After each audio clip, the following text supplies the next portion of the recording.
ভাবুন তো, আপনার একটি দাঁত নেই। কেউ বলছে ইমপ্লান্ট করতে হবে, কেউ বলছে পাশের দুটি ভালো দাঁত কেটে ব্রিজ করতে হবে। কিন্তু যদি আমি বলি ইমপ্লান্ট নয়, বড় ব্রিজও নয়, তবুও একটি স্থায়ী দাঁত লাগানো সম্ভব। শুনতে অবাক লাগছে? আজকের ভিডিওতে আমি বলবো মেরিল্যান্ড ব্রিজ কি, কার জন্য এটি উপযুক্ত, এর সুবিধা অসুবিধা কি, এবং এটি আপনার জন্য ভালো অপশন হতে পারে কিনা। এই ভিডিওটি শেষ পর্যন্ত দেখুন। মেরিল্যান্ড ব্রিজ কি?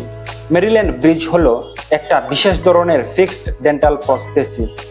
এতে হারিয়ে যাওয়া দাঁতের জায়গায় একটি কৃত্রিম দাঁত বসানো হয়। কিন্তু সাধারণ ব্রিজের মতো পাশের দাঁত অনেকটা ঘষে ছোট করতে হয় না। এর পরিবর্তে পাশের দাঁতের পেছনের দিকে একটি পাতলা মেটাল বা সিরামিক উইং, বিশেষ করে ডেন্টাল সিমেন্ট দিয়ে আটকানো হয়। ফলে বাইরের থেকে দেখতে একেবারে স্বাভাবিক দাঁতের মতোই লাগে। তাহলে এটি কিভাবে কাজ করে? ধরুন আপনার সামনের একটি দাঁত নেই। সাধারণ ব্রিজ করলে দুই পাশের দাঁতের সুস্থ দাঁত কেটে ছোট করতে হয়, কিন্তু মেরিল্যান্ড ব্রিজে সেই দাঁতগুলো প্রায় অক্ষত থাকে। শুধু সামান্য প্রস্তুতি নিয়ে কৃত্রিম দাঁতটি পাশের দাঁতের সাথে যুক্ত করা হয়। এটি অনেক বেশি কনজারভেটিভ ট্রিটমেন্ট, অর্থাৎ যতটা সম্ভব নিজের প্রাকৃতিক দাঁত সংরক্ষণ করা হয়। তাহলে এটা কার জন্য সবচেয়ে বেশি ভালো?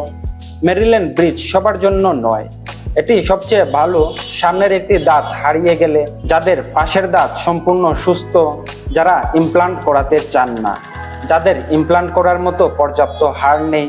কম বয়সী রোগীদের ক্ষেত্রে অনেক সময় এটি একটি ভালো বিকল্প হতে পারে।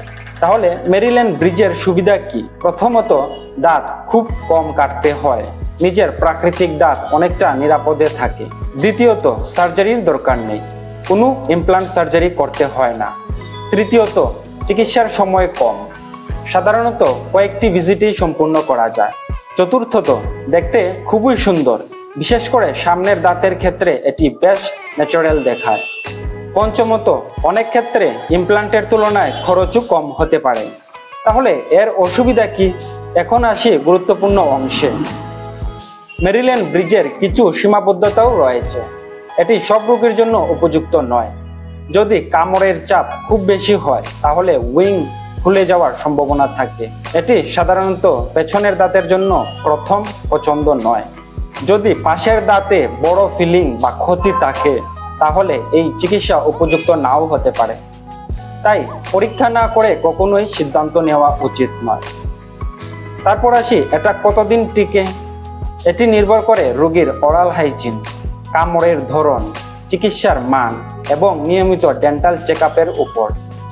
তাহলে সঠিকভাবে যত্ন নিলে মেরিল্যান্ড ব্রিজ বহু বছর ভালোভাবে কাজ করতে পারে। তাহলে এটার যত্ন কিভাবে নেবেন?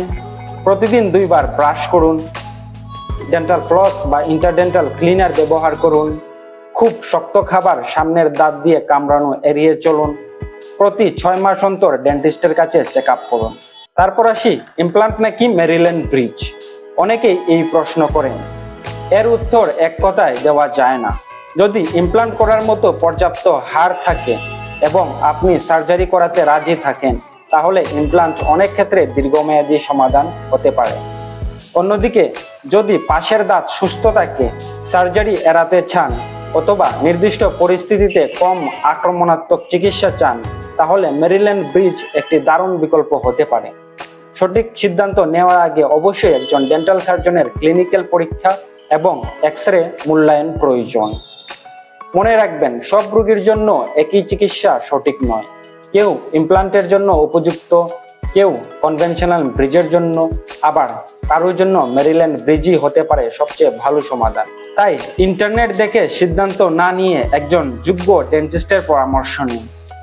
ভিডিওটি যদি আপনার ভালো লাগে, তাহলে একটি লাইক দিন, কমেন্টে লিখে জানান আপনি আগে মেরিল্যান্ড ব্রিজের নাম শুনেছিলেন কি। আর দাঁত ও মুখের স্বাস্থ্য সম্পর্কে সহজ ভাষায় এমন আরও ভিডিও পেতে আমাদের চ্যানেল দাঁতের ডাক্তারটি সাবস্ক্রাইব করুন। ধন্যবাদ। সুস্থ থাকুন, হাসি খুশি থাকুন।